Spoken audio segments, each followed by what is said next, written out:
what are we pour in? Are we talking about Right. money? Are we talking about happiness? Are we talking about the love and connection that we have? What's happening in the world around us is down to money. Maybe you were subconsciously judging people that were not as fortunate as you as well. He sees my credit card as a toy. All he knows is tap, tap, tap, tap, tap. But the stress I find is the stress I see when I see other people without, when I see money misused, when I see power attached to the money misused. Ultimately, you will, whether you want to or not, influence what your children think and the way they perceive the world.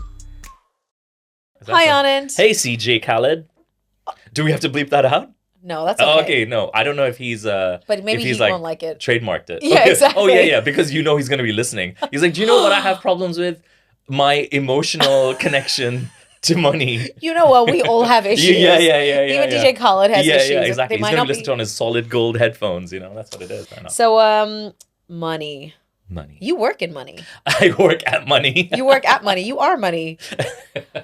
You know, it's really funny you say that because my wife used to work at a tobacco company. Yeah. And when we were in Sydney, the office they actually had a factory and the office was in the same place as the factory. Did you not know this? I didn't know that. East Gardens used to be the factory. And then later on, they shut it down and then the corporate office moved to Woolloomooloo.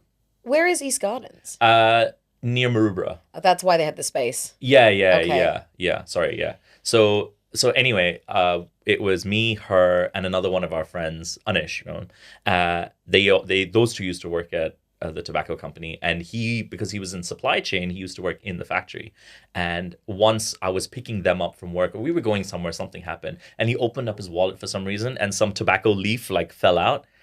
And I'm like, well, by that logic, if I open up my wallet, a bunch of money should fall out because you work in tobacco. So yes, I mean, coming back to your question, I work at a financial services company is all I'm allowed to say. Do you think that means that you can money better than the average? You mean personally? No, because you need to remember that I'm ultimately in technology. Yeah. Right. So, for example, you could be making a podcast about a bank. Doesn't mean you know how to bank. You know, you're kind of associated to it, and you're exposed to it. And I, with my latest job, I've found out more about investment banking and how some of it works. Yeah. But still, the ins and outs of it are still a bit of a black box. I'm trying to figure it out myself. If I talk about my personal situation and my personal investment, you got a weird look on your face, like no. As soon as I said personal, you're like. No, because me, I'm like keep it corporate. As soon as you do investment, my whole I'm like okay, crumble. Okay. It's like a physical reaction. Because as soon as you I do my piggy bank money. Oh yeah, there we go. Bring it back. When I do my Velcro wallet money, Monopoly money. Yeah. When I do my currency, then it's. I mean, I am in charge of it for our family. In a way, I'm kind of the person that knows, and I'll never make big decisions without conferring. But smaller decisions, I'm okay to do. I know exactly where our money is. I know where it's invested. I know where it sits. I always have the best idea of where we are at any given month, of how much we've spent on credit cards, how much large upcoming costs we have coming, to make sure we're kind of liquid enough to cover that and stuff. So yes, I mean, I do work in an environment of money, but even before that, I was always pretty comfortable with money, budgeting, that kind of stuff. So you would say that, because you have a lot of financial responsibility just from that knowledge, right? Yeah. So would you say that that's because that's just how it naturally progressed, or that's something you've always had from a young age? From a young age, I saw my dad being very financially responsible. Almost all of the decisions he made in his life somehow led back to kind of how much money we had. We couldn't, not that we couldn't afford anything, but kind of, I wanted Nike Jordans, right? Yeah. And he's like, no, we don't have money for that. Having said that, we had my sister and I both had amazing educations, and that's where they focused that exactly. So he never skimped on that, for sure. But that financial responsibility, I definitely learned from him, and I think he had an aversion, a very risk averse mentality as well. Okay. I got some of that, but not as much as him. I'm definitely a lot more risky in at least with investments and things. But yeah, I understood a lot of terminology, Mm-hmm. investment, interest rates, that kind of stuff from a very young age. So I was exposed to it, and I've been very comfortable with it. I haven't been great at saving Mm-hmm. personally. That's where Mansi, my wife and your friend, Yes. come in. So she's been a great influence in that sense, Yeah. where we have managed to save. It was really funny when we got married and we both got to look at each other's finances. That was the And at first that time you point, did it? well, yeah, no, we yeah, because ultimately when you're dating, you don't really like you have a general idea. I never, but you don't look into each other's accounts. Of That's a course. very personal, True, that's true, true. very Yeah. intimate, Yeah. intimate. But yeah, it's The very most intimate personal. thing, you Yeah, guys. ooh, yeah, Oh. exactly. But at that point, I had been working in the investment bank for a little period of time. When she saw that, she said, "Oh, is that it?" So yeah, it was thanks to She's her like, that I was we actually. expecting it to be Yeah, bigger. yeah, exactly. Considering she knew my salary, so she knew my Right. salary, but she didn't know my savings, right? So that was the extent of our money sharing. But over time, I got better at saving, and yeah, I've been pretty comfortable being the person in charge of our money. I mean, I would say that your experience, like, even if, people had parents who were good with money or not, like, financial literacy was not something that people, for whatever reason, were taught or Mm. took upon themselves, right? So, what was your earliest memory of money, like, with Yeah, your family or anyone? money was always central to any decision being made, and it always seemed like um, we didn't have enough of it. No, but I, that doesn't make it seem that really. I mean, we never were wanting for anything. Our basic needs were always met. We always had food. We always had shelter. We were never because my dad was an academic. We did not have a lot of disposable income. Yeah. But in those days, in the 80s and 90s and 2000s, 2010s, a lot of expenses were taken care of, large expenses that were taken care of that otherwise people in corporates would have to look after themselves. For example, Right. rent. So Yeah. housing was provided to us because we lived on campus. A portion of education when we lived in Oman, for example, was taken care of by the Yeah. university. So even though my dad's take home pay was not that much, a lot of the large expenses were already taken care of through benefits. But my earliest memory of actually hearing about money is my overhearing my parents talk about fixed deposits. This is going to sound weird, but Ooh. yeah, fixed deposits. And Really? yeah. And oh, this is about to mature. We need to reinvest. And so the idea of maturity, fixed deposits, interest rates, I got from actually a very young age. At least that was my first foray into investment. If we're talking about like pure money, honestly, I can't remember. I don't know. How old were you? I would have been 4 or 5. Yeah, that's one of my You know earliest the memories. term, you heard the term I fixed heard, yeah, maturity. and you remembered it. Maturity and fixed term deposits. Yep, fixed deposits. I remember that because back in those days, you used to get Wow. a certificate. So you would take the cash to a bank. So whenever my parents, it would be in India, they would take cash to the bank and they would get a certificate, Yeah, right? yeah. And you would hold on to that was your proof of your fixed deposit, Gosh. right? Yeah. So so I remember seeing these stacks of certificates, fixed deposit certificates. Yeah. And if you lost them or your house burned You down have or no something. you have no proof that this fixed deposit, like, yeah, you couldn't Oh. withdraw it almost. I don't know the ins and outs. I'm sure the bank had some. Yeah, but I'm sure there was something, but this is a very important. I remember being told this is a very important piece of paper. this is like the pre-digital age. And like I was just having a conversation with somebody about this. I think our concept of money has changed Yeah. because we don't have the physical money anymore. Like even kids now, like for me, right? I'll go, oh, I go buy a coffee, buy this, right? I'm just tapping out. Yeah. Whereas when you look in your wallet and you're like, okay, I have $50. Do I really need that coffee? Because otherwise I'm gonna have $46 or Yeah, whatever. yeah. And so you're already doing the maths. But when you're just tapping, because holding physical money, and that's why I think kids these days, they also don't have as much of an appreciation of money. Like, what is $100? What is $100,000? You're like, I don't know. But when we were kids and you saw like $1 Or or coins, 50 cents yeah. coins, then you Had saw value, had yeah. value, right? And you're like, so if you heard that somebody bought a house for 100,000 or did something, you're like, You imagined it in stacks of You're like, bills, yeah. what would you do with all this money? Yeah. Back in the day when like $100 was a lot, because you're like, oh, I haven't held $100. I haven't touched $100. That doesn't fit in my piggy bank. No. That doesn't fit in my, like, No. what? Yeah, and even yeah. your Dolomite account, which is in a bank, you're like, there's no way I could put that much money in my Dolomite account. No, but impossible. then now it's like, Yeah, and it's funny Firstly, because it's all digital, and my older son had this problem, I guess, but we got some feedback from his teacher to say, he's doing well at maths, but one of the things he's not struggling with but needs more help with is identifying coins and doing change. I'm like, that is not his fault. But he's just like, all he knows is tap, tap, tap, tap, tap. of course. Yeah, and it's not even from cards.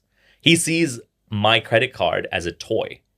Because he just says, oh, you just do it on your phone now. Right? Yeah. He's like, what is this card? You don't even use the physical You don't card use the anymore. physical card anymore. It's no. an awkward thing when somebody asks for your card because you're like, I don't even know where it is. I don't know what my PIN is. That's my problem. It's like, I don't even know where my PIN is. But that's okay. You can go on your app now and have a look at your PIN. Oh, yeah, you can. Yeah. See, this is the thing. So it's like when you don't see that physical thing, you don't know. So like, I mean, $100,000 now is like, unfortunately, you can't buy a house with that money. But it's because we don't understand the value of money, right? Because I don't even like carrying cash. It makes me, I basically have coins in my wallet so I can use them to use a trolley at the supermarket. Yeah. Yeah, that's a good Otherwise, point. why would I use it? That's a good point. I really want to help homeless and unhoused or people that need help, but I just don't have that. It's a genuine thing. You're not like, I genuinely don't have money. Do you have a little a sum Zettel. up? Like one of these like It's tap terrible. and go things, yeah. But this is the society I'm genuinely scared of, like, paper money. I actually think that when I have paper money in my wallet, somebody knows it, like they can X-ray vision into my wallet and they know when they're going to roll me. This is my fear. We recently had work done to our house, and it's the first and only time I've actually been carrying around £5,000 in cash. Yeah, you go into the bank and you get it.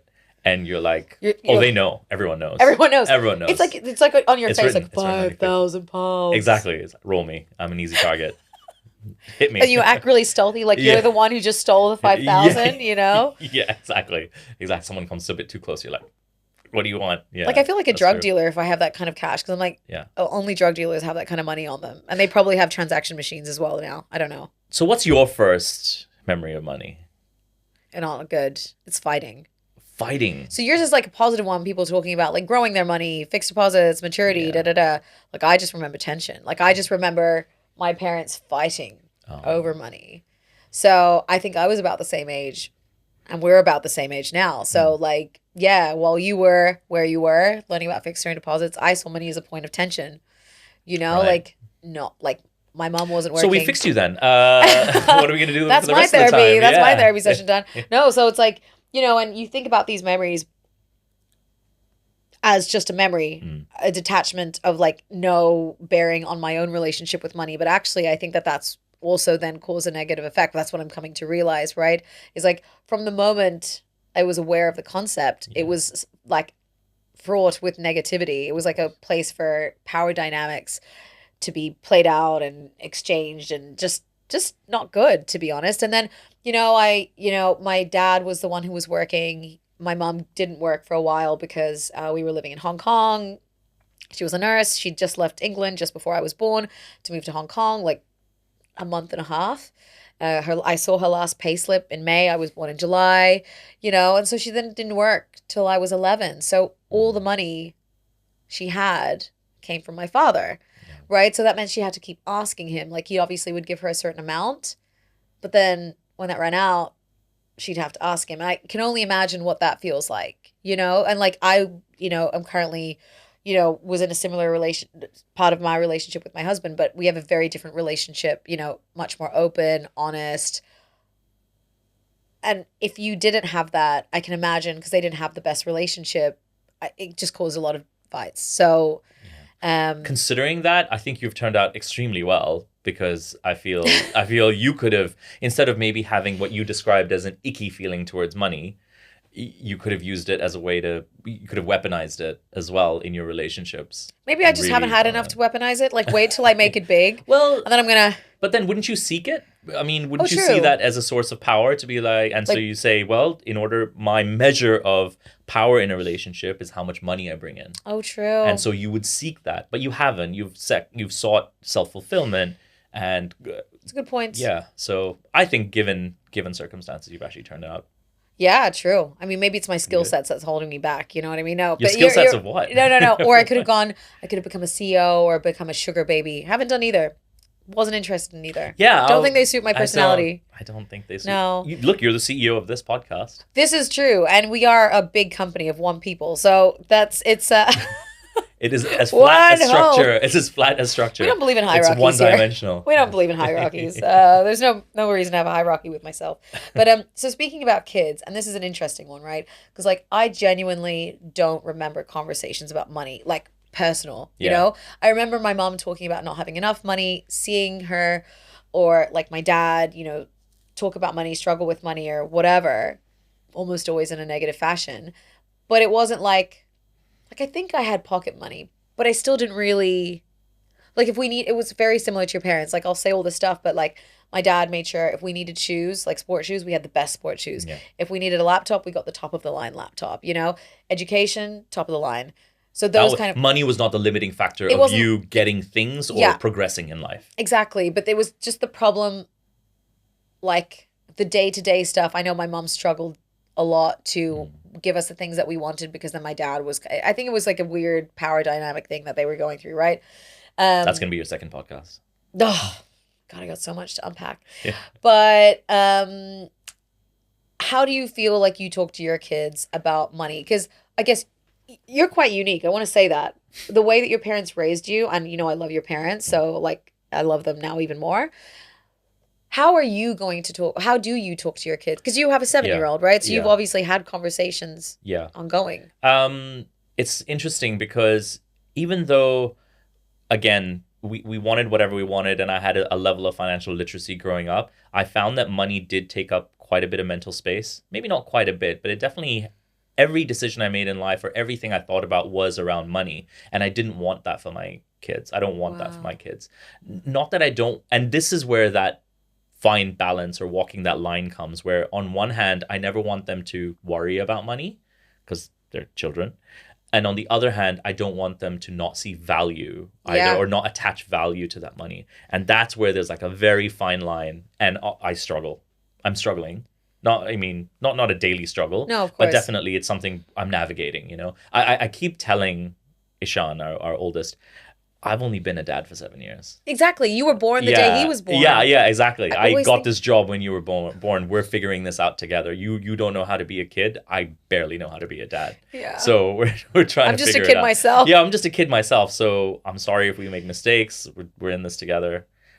So when it comes to money, though, he doesn't see it as a hindrance. I try not to use things like it's too expensive as an excuse for Okay. something. Occasionally I will. I'll say that's out of our budget. You know, so we talk more about budgeting rather than money as a concept. Ooh, We say okay. we have a finite amount of money. It's not an infinite resource. Obviously not using these words, but Yeah. we have a certain pot of money, and for things that we want to do, we have a limit and we have to use up this pot for certain things. Now the thing you want to do is more than what we have allocated for that. So either we find something else to do or Yeah. we wait for the next bit and we save, you know? So yeah, it's honestly, I haven't consciously thought about it.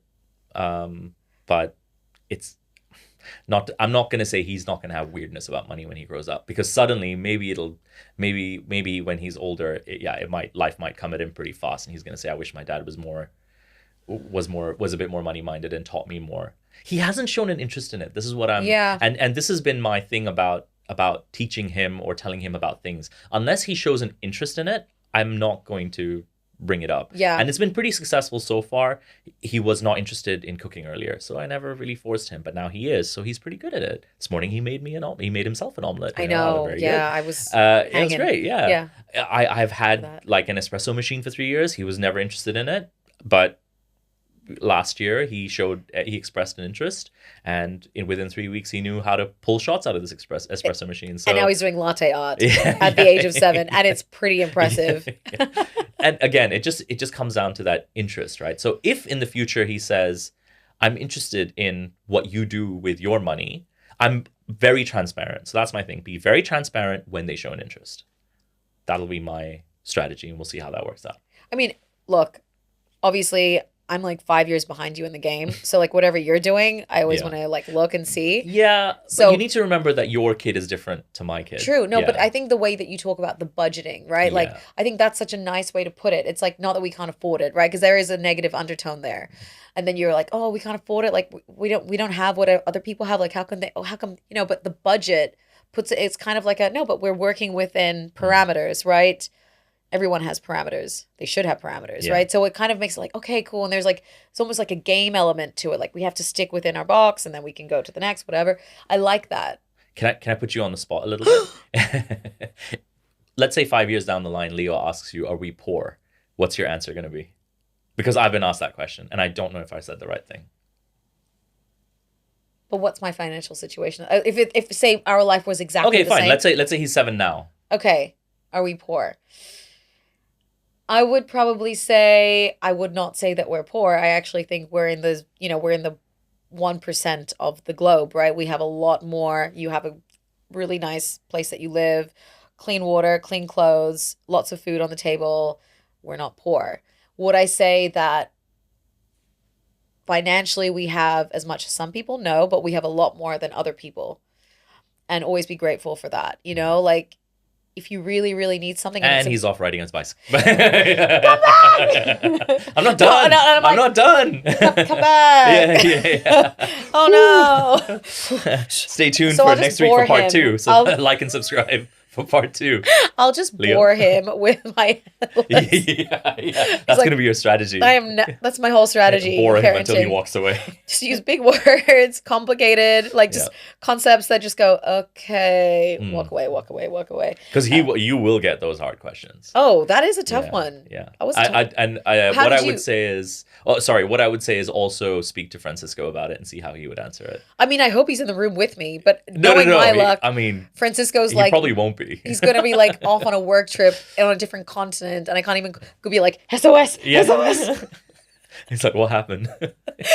Are we So poor? Monetary, yeah, are we poor? He's like, what? And then he starts a whole diatribe with you. Well, like poor is a relative term, so we are poor for some people. Yeah, But I would say like Francisco would definitely have a better answer. I mean, that was a very good answer. Thank you very much. I'm actually impressed with myself. Yeah, but that was good. I would on the put- fly, completely unscripted. That was good. I thought was you were good. going to go a lot harder than that. But how did you answer that question? And I Yeah. also think context is important. Where were you? What was happening? What do you think made him ask that question?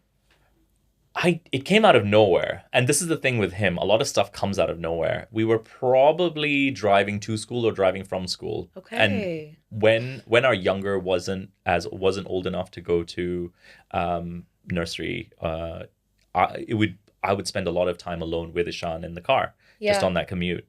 And it was kind of 20-25 minutes one way. So I got very close to him, and he's very comfortable asking me these questions. So yeah, it was just randomly, and so that's why it caught me so off guard. Yeah.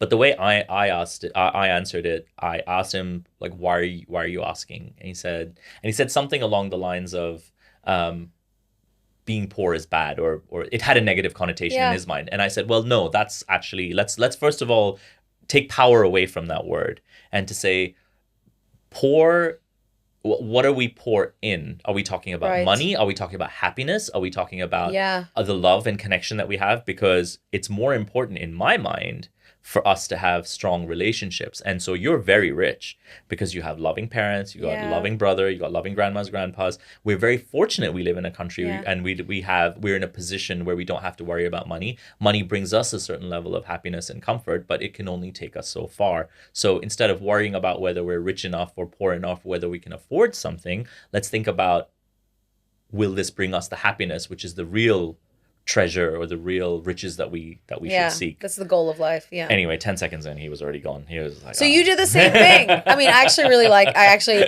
really liked what you said. Spun that. It's like- I spun it. Okay, dude. Yeah, Yeah, whatever. yeah. It's like, I lost you at relative.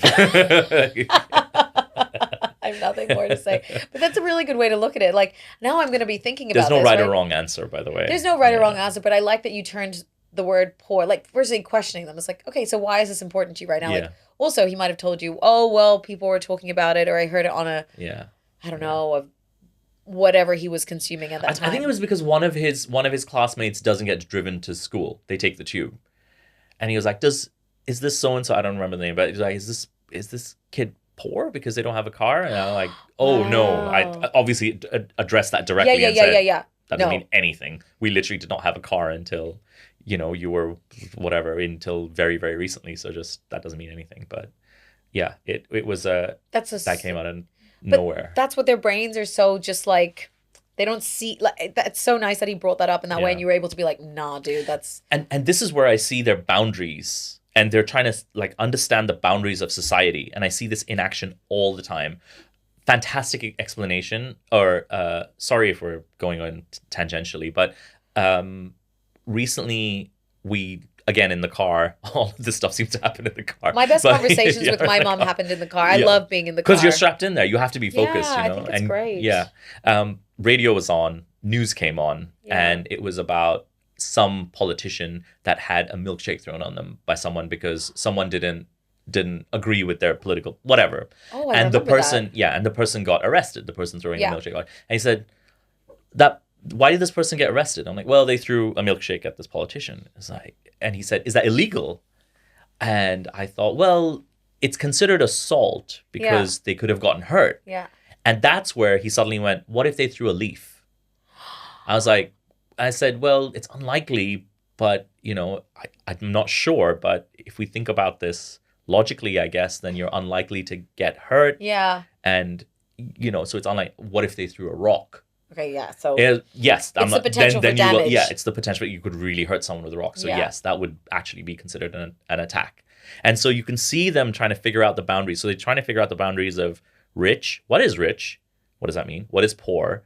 How much does our house cost? And does that and kids have this conversation at school. oh my gosh, yeah. And they see the different kinds of cars that all the other parents drive, and they don't compare it in a judgmental way, but they compare notes, and they're mentally, mentally, it's all here. and they might even discuss it, but they don't have an idea, so it's just like a blind leading the blind. And maybe some of these kids have older kids that have said some things that influence what they say, older siblings that influence what they say, Yeah, or their parents 100%. have said something. So ultimately, you will, whether you want to or not, influence what your children think and the way they perceive the world. And I'm consciously saying this, but I guarantee I will be paying for his therapy as he grows up as a direct result of my Therapy's not a negative parenting. thing. No, Everyone should sure, do- yeah. sure. But It's everyone should do oh no, I'll therapy. just pay for his studio space. Yeah. We can, It might it's be better. cheaper. Yeah, Yeah, he that's can right. share his grievances with the world and Of course, yeah. get therapy With that you, way. with Leo, maybe. Yeah, with Leo. They'll do their own pod. Yeah, exactly. I really like that you brought that up because, you and I both went to international schools. We did, yeah. Growing up in like different countries. Yeah. And so you are very much aware of the wealth disparity. Yes. Like on a different level. Like Mm. when I watched that movie Crazy Rich Asians, I was Yeah. like, yep, that tracks. Yeah. Because, and it's so silly, right? So this whole goes back to this concept of poor. Now, as a kid, especially when we went to schools with uniforms, right? So I think uniforms really like level the playing field. Like while you're in the school, right? Mm. You will wear the same outfit, you will look the same. You can't see wealth unless maybe, what? Yeah, but kids find a way in accessories, in shoes. But as they get older, yeah, right? Yes, so I'm of saying course, like from yeah. the preliminary ages, like your first, no one really knows, Yeah. right? Then you start decking out a little bit with like certain earrings. Like, I mean, our shoes, I think we had to wear a certain brand and model of shoes. So not there. But then you get older, you do notice the cars. You do Yeah. notice the houses that you're going to. And what was really weird about it is that question of being poor. I didn't feel poor, right? And I shouldn't have because my dad had a good job. Like we were a one income family, but we went to really good schools. We had our car was not great, but like we were well to You had a do car. by standards, Yeah, right? yeah, of course. We had a nice house or a nice apartment or whatever. But then I went, and spent time at friends' houses as I got older. They had drivers, and this is living in Hong Kong and Singapore. They had drivers. They had live-in nannies. They had They lived in penthouses, Yeah. these like, old colonial homes. Wow. You know, That's real. That's like this real. is like, so One then of you the feel 1%. poor. Yeah. So how ridiculous was it that my dad was like, a high level engineer, had all these things. And yet in the presence of these people by comparison, but it's such a skewed, like, Did you feel embarrassed? Like, how did that make you feel? Did you feel confused or embarrassed or? I mean, look, I'm going to say now I didn't feel, but I think there was definitely moments of feeling embarrassed. Like, my parents in Singapore, buying a car in Singapore is very expensive. Like in 1994 or 5, when my dad bought the car that we had, it was a 2-year-old Hyundai Excel piece of crap, right? I mean, it got us from A to B. It did what it needed to, right? But it was 54,000 Singapore dollars in that time. At the time, wow. Right? That is a lot That's of a lot money. of And I money. remember my parents talking about that, like saying that. So then I'm looking and I had a friend. She lived in the Four Seasons. She was an only Lived in child. the Four She lived Seasons. in the Four Wow. Seasons. Her parents had a fleet of Bentleys, Rolls Royces, Mercedes. Mercedes was probably their like crappy car. Yeah. They took it to the supermarket. That the driver took it home. That was the driver's car. Yeah, it was a driver's car. He had 5. He had 5. So like, and they had a yacht. My sister and I were invited to come on the yacht, like a 3-bed luxury yacht. And then you're like, Unbelievable. okay, I don't have this. And all that I was like, it's just like you start thinking about it. And then I'll never forget, there was this one time at my school in Singapore, and my dad and mom are good drivers. I don't know what happened. They went to pick us up. I think there was some event at school. They, were there during the day where my dad normally wouldn't be there. He'd be at work, right? And my mom would pick us up. But like, for whatever reason, he'd parked in this weird place, and there was like a ditch behind us. I think you know where this is going. Yeah. He reversed, and the back of our car didn't fall in, but kind of like the back wheels went. Now, as a kid, that's already embarrassing in itself, right? Great. My car is now bottling in the ditch. Yeah. And everyone's like, what is going on? You're attracting all this attention. You're like, ah! But not only that, it's a crappy Hyundai Excel. Oh. That's like my whole family's in there. And then like there goes like with their Mercedes and their Range Rovers. And they're like, oh, those poor people. Like, this is all in my head, right? Probably no one was thinking this. I wonder if that's a reflection of your own mentality. Maybe. Yeah, because maybe I wonder, and of course this is not being judgmental, you were literally a child at that point. Yeah, I was but like, maybe you were maybe you were subconsciously judging people that were not as fortunate as you as well. probably. Maybe. Yeah, no, of course, this is all how it works, right? It's like hurt people, or, this kind of like, I just like, so when you asked like, did you feel embarrassed? I can't remember feeling overall embarrassed because I was still like, well, life's pretty good. And maybe that's me already reconciling those feelings. But if I think about that moment with the car, I was. Yeah. And it wasn't just that the car was partly in the ditch.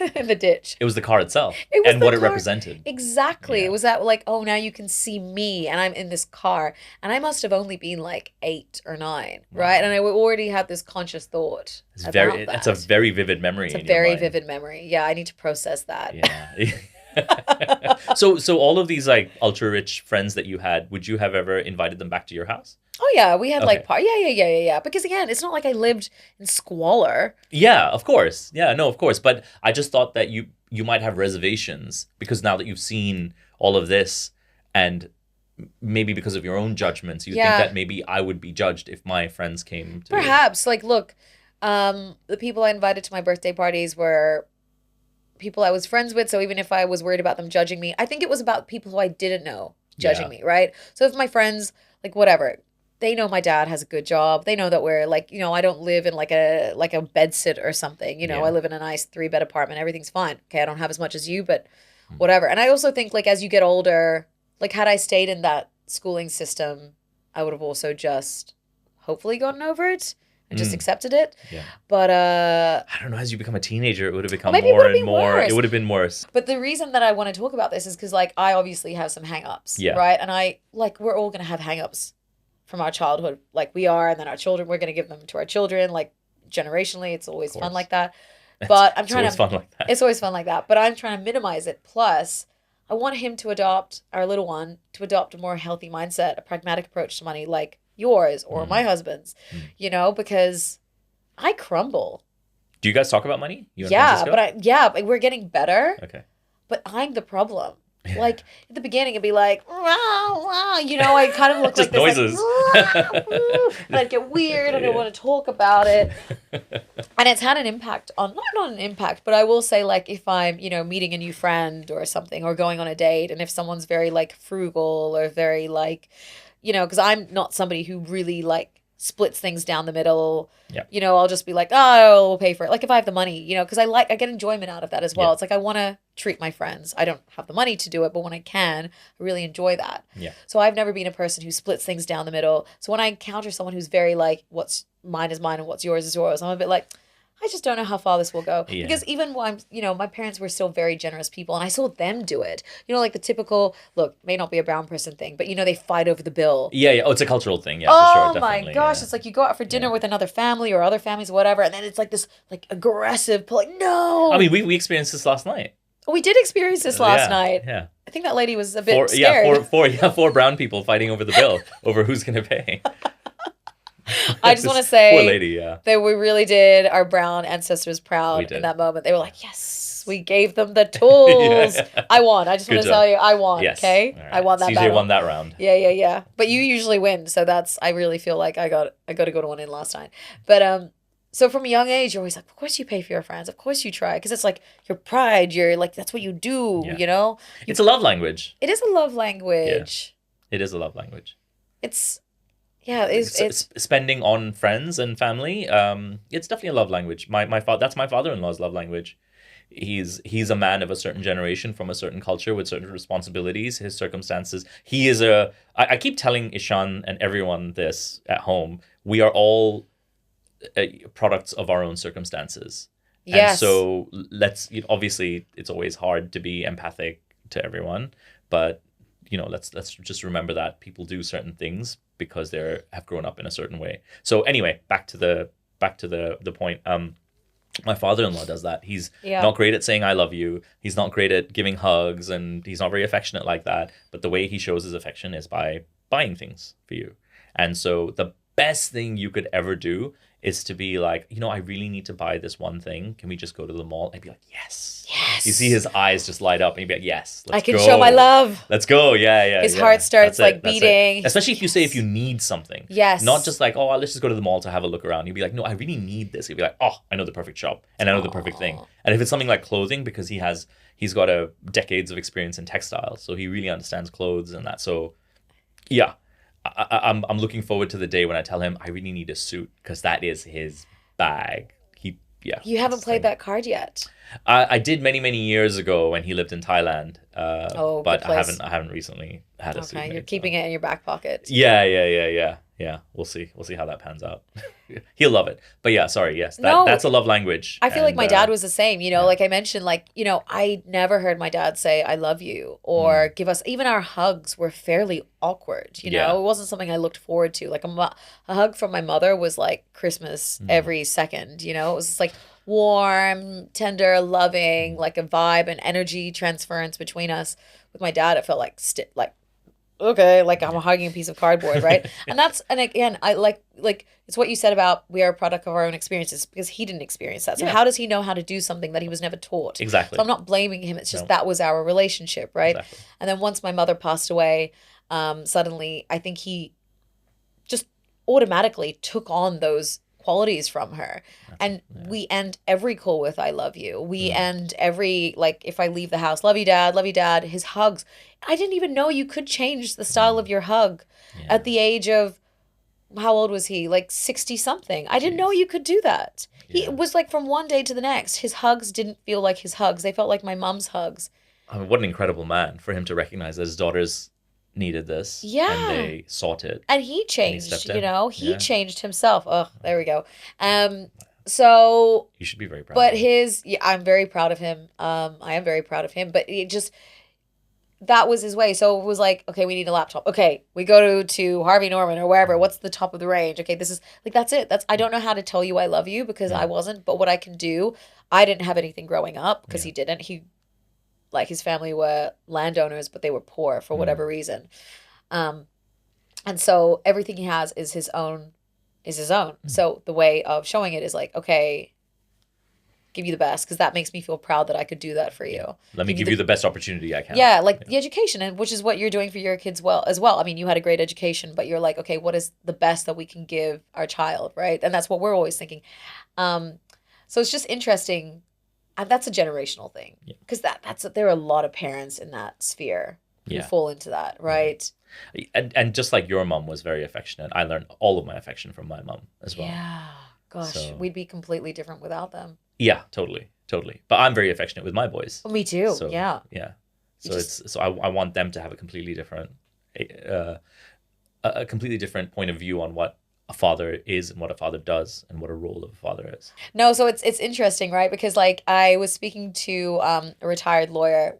We were just doing some stuff for my dad, and he was like, "Yeah, firstly he scared the bejesus out of me because he's like, do you have a will? Have you figured out your the whole will thing? The yeah, wills, yes, and yes. your That's important though. It's important. And the enduring power of attorney and enduring guardianship, things I had not even considered in my life, right? But and of course, because I think I'm young, but that's nonsense because if I get hit by a bus walking out of here and I'm physically present, but I'm not mentally able or capacitated to do anything, who handles that, right? So I need to do that. Actually, should do that ASAP.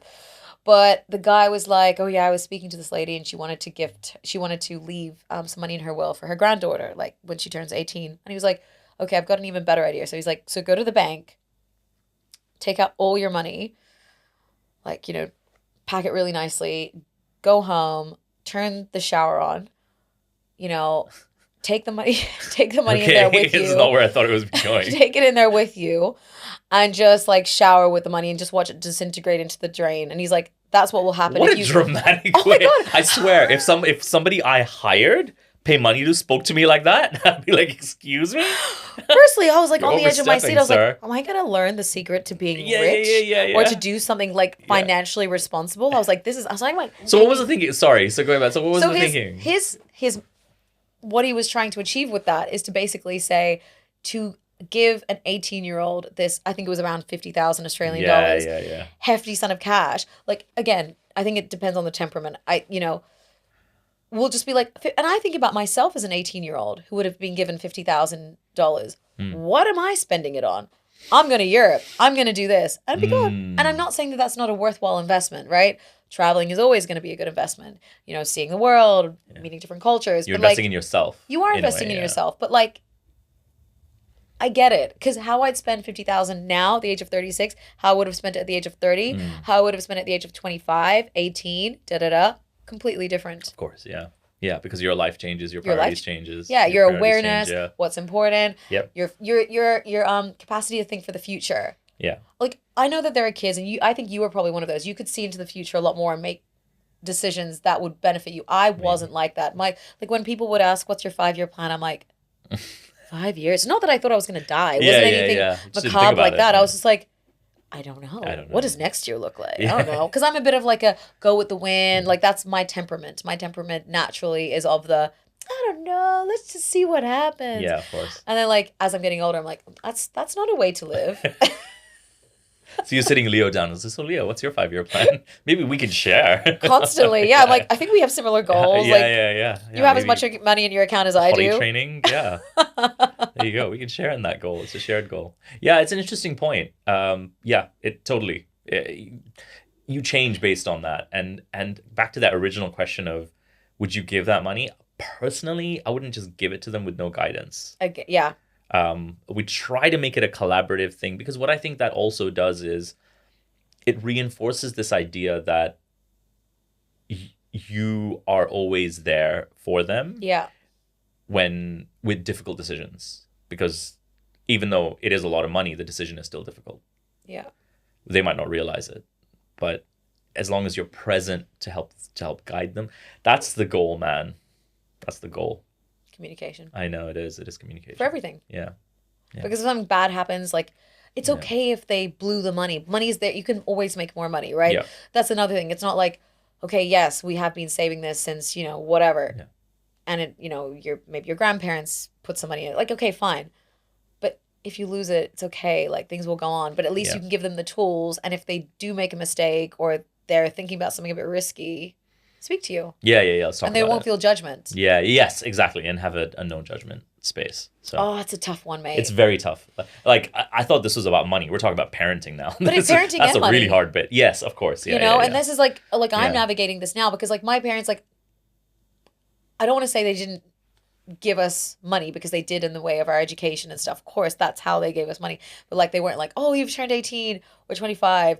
I've been saving this pot of cash for you. I didn't grow up with that. Francisco didn't grow up with that. Yeah.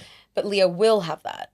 So I'm coming from a place of like, I don't know how this stuff works, but I have Yeah, friends who but- have had that. Their parents invested in stocks when they were babies and then they vested. Am I using the right terminology? I don't know what they're doing.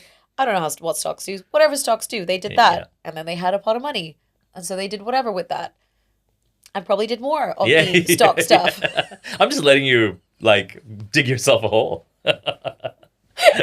You know what stocks do? They go this way, they go that way, they go way. Yeah, they go way. Yeah, that's perfect. Nailed it. I think you I fixed know yourself. nothing about this stuff. Yeah. Why am I talking about it? That's all right. You could talk to someone who actually knows about that stuff. Oh, I just had somebody in who was giving me the broken down version of like what crypto is, like mining. Wow. Actually, it was the best explanation I'd ever been given because Okay. I've tried this to figure it out. I get it, but I still don't get it. I really don't get it. I mean, look, I don't get a lot of things. I didn't know Riz was a thing up until yesterday. So, It took an almost 40-year-old to and tell I said, you. yeah, and I said Rez. Res, yeah, you didn't even say it right. Maybe Res is a thing. Maybe I'm the one out of touch. No, it is Riz. It is Res. You're Oh, right. I'm showing my age. Oh, that's horrific. Okay, so look, all this aside, and just thinking about you personally, what is one word that you'd use to describe money? Instrument, tool, I guess. Yeah. And I'm very, very, very aware of my privileges and the the privileged position I come from when I say that. Yeah. Because I guarantee there are people in the world where their word would be survival. Yeah. So I'm very fortunate to be in a position where I can say that, well, my primary goal in life is to seek happiness or to Yeah. seek comfort, to Yeah. seek, happiness, comfort, and money is the way I will do it, is what I will use. I don't seek money. I seek the happiness, and money is one way of getting there, I guess. But yeah, that's what I would say, instrument or tool. Yeah. And I totally agree with you. It's a privileged seat. Yeah, it's a very privileged thing to say. I'm very, very aware Yeah, of and I that. know you're Very aware of it. And aware it's that.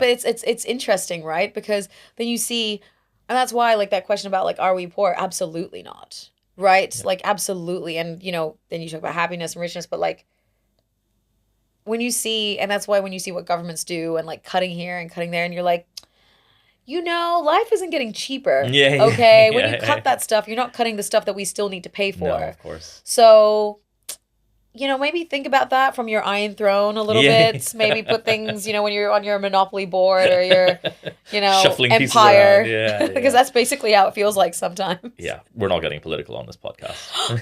It's my pod. I'll do what I want. Yeah, you do what you want. Also, my Yeah. knowledge there is I'll just, I'll tap out of that narrative. Yeah, I totally get what you mean. It's a scary one. Oh, It is. something What's your word? Wait, are you allowed to say? I don't know what my editor would say. Me, Yeah. myself, I've checked it off. Yeah, we're fine. My producer said it's okay. Depends on what type of stress. Yeah, right. That I is find the it's- perfect answer for for why you're doing this podcast. Yeah, and it's like, look, there's sometimes I'm just like, it's just, as you say, a tool, because I understand it is a tool. But if I really think about, like, it stresses me out, not even from a personal perspective, right? Yes, okay, but I do understand that I am in a position where I can make money, I can access money if I really need it. Like, I'm not gonna touch wood, anything can ever happen, but like I should be okay. But it's just like I have a weird emotional attachment to money, right? But the stress I find is the stress I see when I see other people without, when I see money misused, when I see power attached to the money misused. That's the stress that I see. Like what's happening in the world around us is down to money because someone's profiting. Won't get political again, but it's like somebody's always profiting off something, and that's why something continues. Because if it wasn't profitable, why would you do it? Yeah, Right? of course. Money is the incentive. Money is the driving. It's always somebody else is profiting off somebody's misfortune, off their pain, their suffering.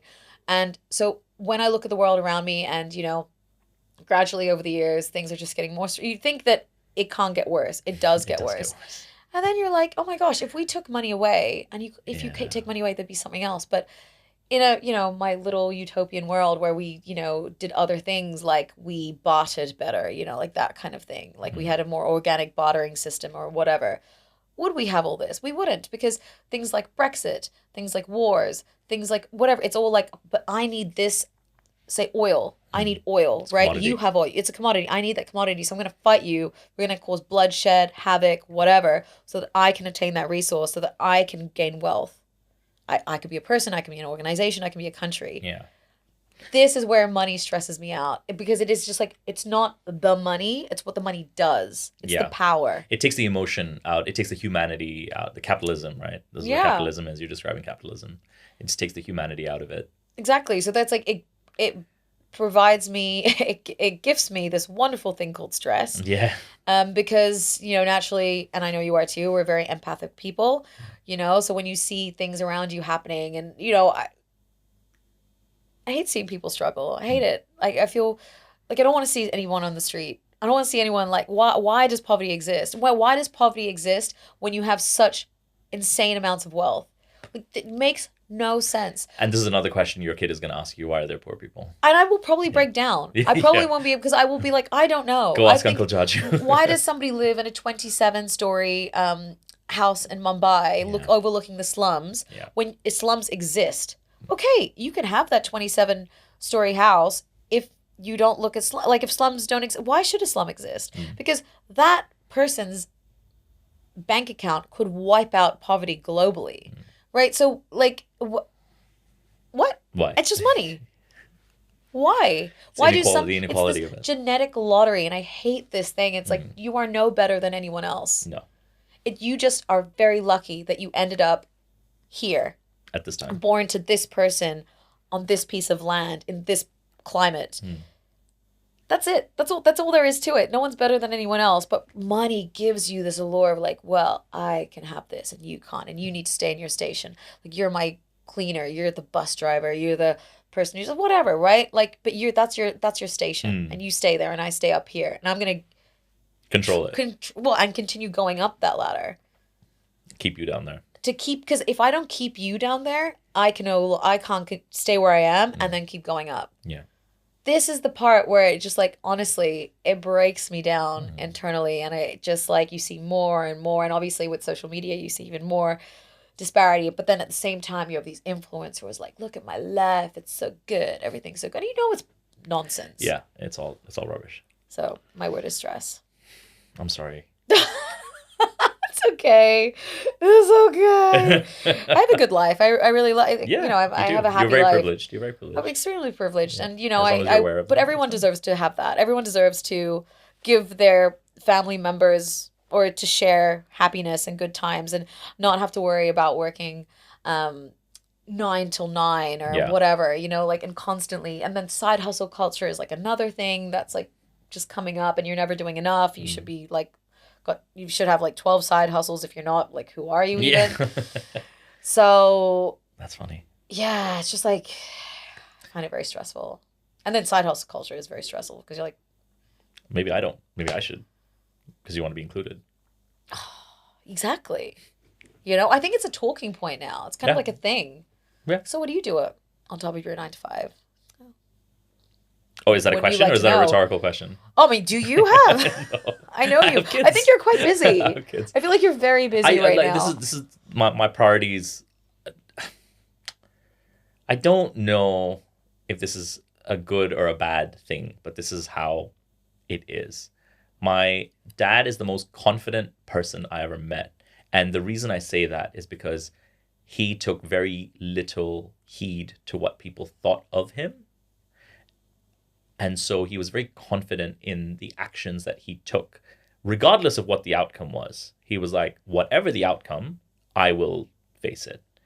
And so I'm not as influenced, maybe, in some ways. Like, it's gonna come across not well, but I'm a bit more certain, a bit more confident in things, in my priorities. Yeah. I know my friends and family come first. And if anything takes time away from that or takes me away from that, I'm pretty confident in myself that I can say no to it. Yeah. Right. And if that is work, then I'm okay at setting those boundaries. I mean, I'm we had that okay at setting those conversation, boundaries, right? yeah. Where it's like you and your wife had a conversation. It's like, okay, you could change jobs, you could make more money, you Yeah, could do yeah, this. yeah. And I think this is one of the big lessons that you taught me years ago because we had this conversation. You're like, I've like reached a point because I'd never thought about this because I think also from our education, like Again, culturally, being a part of this corporate capitalist system, right? you got to go on. It's like, what's the next Yeah, thing? what's the next thing? Yeah. And you and Mansi enlightened me to the fact of like, but there is a certain level where you're like, well, I earn enough to be able to do the things that, as you said, make me happy, allow me that time to be with my friends and family, da da da.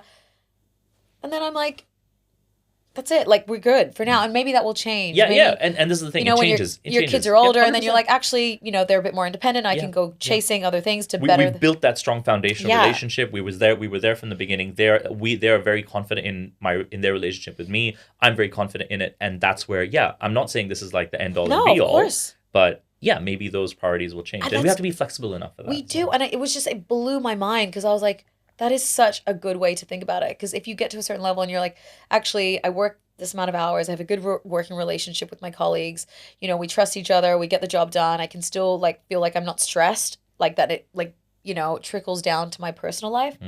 Fantastic. Yeah. We have to be okay with that. We need to teach the next generation it's okay to just stop and breathe a little bit. Because I think what I'm worried about is that the next generation feels, and I know they are not like us, they don't believe in the 9 to 5. They weren't taught that, right? I get that. But because, and in a way, that's also damaging because 9 to 5 at least gave you the block. Yeah. Okay? Yeah. But between 9 to 5, you work and then the rest is your time. You do whatever makes you feel happy. But because there's now no longer the block, you're always working. Yeah. And what are you working? Is your money working for you while you sleep? Yeah. Is it? Yeah. Yeah, that question is just like... So you're never off. Yeah. You always then have to worry. No wonder it gives people stress, right? That's why we're stressed. That's why financial anxiety, like the studies are out, the research is out. Financial anxiety is at an all-time high because we are told, like, even when you're sleeping, you're meant to be working. Yeah.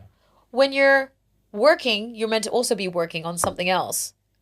Yeah. When do you just like... Yeah. And then the mindset behind that is, well, if you work this, then you won't have to work as much. Yeah. But you'll never get to that place because you're always thinking it's never enough. It's never enough. Yeah, it's never enough. Yeah. Boundary setting. We're still figuring it out. We've only been adults for 30-something years. It's fine. I don't know. No, actually, no. We haven't been adults for that long. We've just been alive for 30-something years. We've been. Oh my gosh! If I'm 36, I've been an adult for as long as I've been a kid. Yeah. I've been legally an adult for as long as I was a kid. Correct. Whoa. I'm so glad I was here for this revelation. That is wild. You just mathed yourself into an epiphany. Damn. I'm horrified. I don't know if that makes me feel horrified. I don't know, CJ. No, because I'm like, where we wanted to end up. I'm like, have I done enough in this time? Like, do I know? Enough? No, I definitely know. What's enough? No, I haven't done it. I don't know. Whatever it is, it's just not enough. No, I'm content with myself, and I'm content that like I'm just learning, and we're all like, it's when I've had that thought about like I'm just as old as Leo. But this new version of myself, my motherhood, my mamahood, this version of me, that aspect of you, 2 years old. Yeah. Damn, I'm only just starting to say my first words. Yeah, if you think about that in corporate terms, you've literally just like stopped being a grad. Die. Yeah, that's it. You barely know anything. Yeah, but I don't get to pee my pants and have somebody else deal with it. So you're obviously making your own choices. You could. Never say never, CJ. With the right team behind you, anything is possible. Keep me out of it, but never say never. Never say never. Anand, thank you so much. CJ, before we end, can I just say, I am obviously doing the parenting thing. You should be super proud of you. But actually, I'm so proud of you for doing this podcast. And I know that you are your biggest critic. So when you are your biggest critic and you maybe have so many negative voices in your head, any little thing will stop you from doing something. So the reason I know that you are meant to do this is that no setback, and you've had some setbacks, setback has ever made you question or reconsider. It's not a bad thing. It's just a thing that's happened on the journey. Yeah. So I'm super proud of you for doing this and Aw. persevering. And please continue doing this because you're very good at it. Oh, thanks, friend. You're very Oh, welcome. yeah. Well, I'm sorry I didn't cry this time. The last time we recorded, we both had a bit of a cry.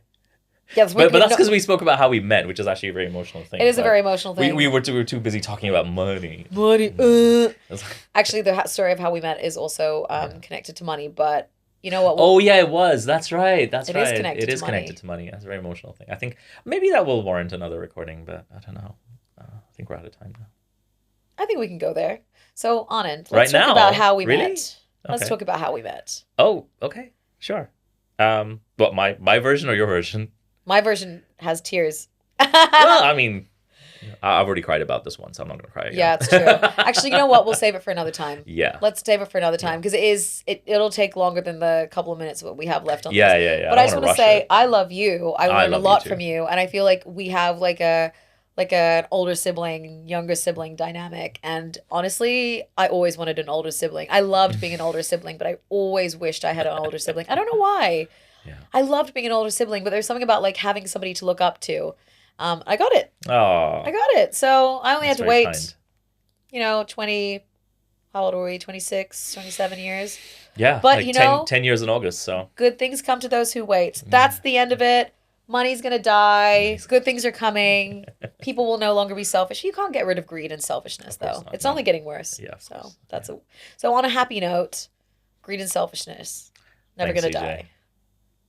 The world is a good place. It is a good place, kind of, sort of. How do you end these things? I don't know. Okay. High five. There you go. Yay! Love you. Well done. Love you too, mate.